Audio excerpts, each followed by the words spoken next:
Bismillahirrahmanirrahim. Assalamualaikum warahmatullahi wabarakatuh. Di sini kami dari kelompok 1 akan sedikit menjelaskan mengenai persamaan diferensial metode pemisah peubah. Kelompok 1 terdiri dari Indah Permatasari, Syifa Habibah, dan Siti Umayyah Fatun Patuna. Metode pemisah peubah merupakan salah satu metode yang digunakan untuk menyelesaikan permasalahan persamaan diferensial biasa berorder 1 derajat 1. Nah, kadang-kadang bentuk M kali X, Y kali DX ditambah N kali X, Y kali DY sama dengan 0 dapat diubah menjadi F kali X kali DX ditambah Q kali Y kali DY sama dengan 0, di mana P kali X adalah suatu fungsi dari X saja dan Q kali Y adalah suatu fungsi dari Y saja. Persamaan demikian dinamakan persamaan dengan peubah terpisah, memisahkan peubah, atau persamaan yang dapat dipisahkan dengan mengintegralkan kedua ruas, maka diperoleh integral P kali X kali DX ditambah integral Q kali Y kali DY sama dengan 0. Nah, jika diasumsikan bahwa F dan Q adalah fungsi yang kontinu, maka integral di atas ada, dan dengan menghitung integral tersebut diperoleh penyelesaian umum. Nah, di sini selanjutnya ada contoh. Yang pertama, selesaikan PDB Y aksen tambah 4X sama dengan 0. Yang kedua, selesaikanlah PDB Y aksen sama dengan min 2XY. Nah, selanjutnya untuk contoh soal akan dijelaskan oleh rekan saya. Oke, assalamualaikum warahmatullahi wabarakatuh.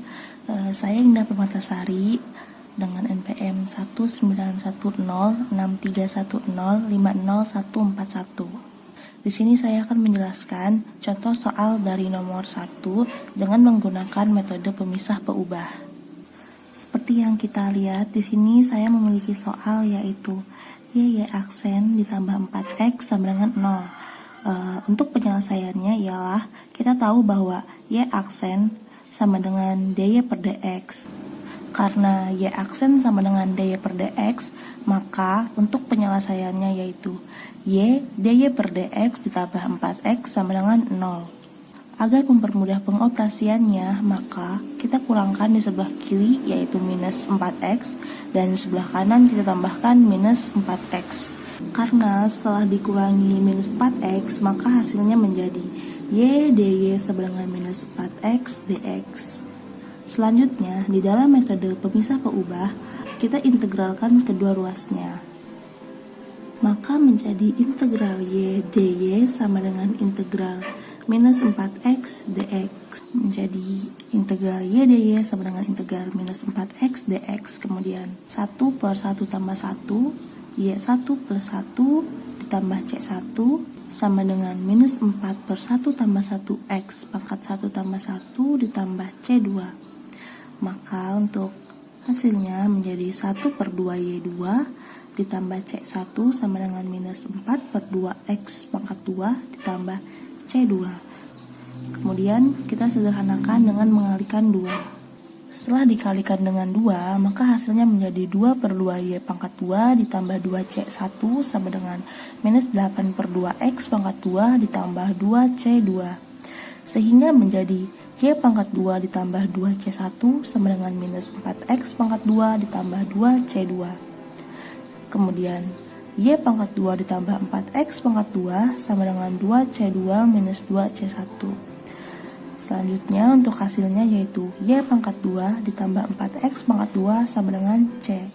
Maka untuk penyelesaian PDB-nya yaitu Y pangkat 2 ditambah 4X pangkat 2 sama dengan C.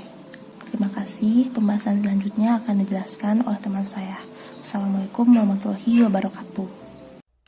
Lanjut ke contoh soal yang kedua. Selesaikan PDB Y aksen sama dengan min 2XY. Penyelesaian Y aksen sama dengan min 2XY. Y aksennya bisa kita tulis DY per DX sama dengan min 2XY.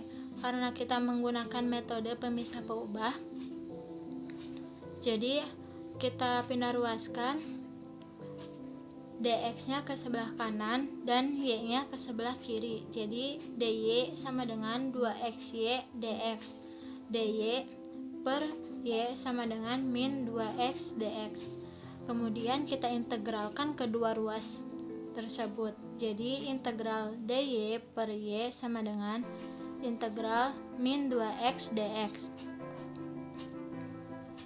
Kemudian hasilnya yaitu ln mutlak y sama dengan min x kuadrat plus c. Mengapa di sini hasilnya ln mutlak y? Karena kita mengingat pada materi integral dalam logaritma natural. Bentuk umumnya yaitu integral du per u plus minus ln mutlak u plus c.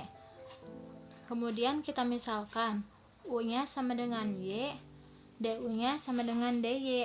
Jadi integral dy per y sama dengan integral du per u, karena kita sudah memisalkan du-nya sama dengan dy. Sama dengan ln mutlak u plus c, karena kita sudah memisalkan u-nya itu sama dengan y, jadi ln mutlak y plus c. Kemudian hasil ini kita eksponensialkan. Jadi e pangkat ln mutlak y sama dengan e pangkat min x kuadrat plus c. Jadi hasilnya y sama dengan e pangkat min x kuadrat e pangkat c. Mengapa di sini hasilnya y? Karena kita mengingat pada sifat logaritma natural, yaitu e pangkat ln a sama dengan a. Jadi di sini hasilnya itu y, karena di sini di sebelumnya e pangkat ln mutlak y. Jadi di sini hasilnya y sama dengan e pangkat min x kuadrat e pangkat c sama dengan e pangkat min x kuadrat kali c. Jadi hasilnya itu y sama dengan ce pangkat min x kuadrat. Maka penyelesaian PDB-nya adalah y sama dengan ce pangkat min x kuadrat. Oke, sekian presentasi dari kami. Kurang lebihnya mohon maaf. Billahi taufiq wal hidayah. Wassalamualaikum.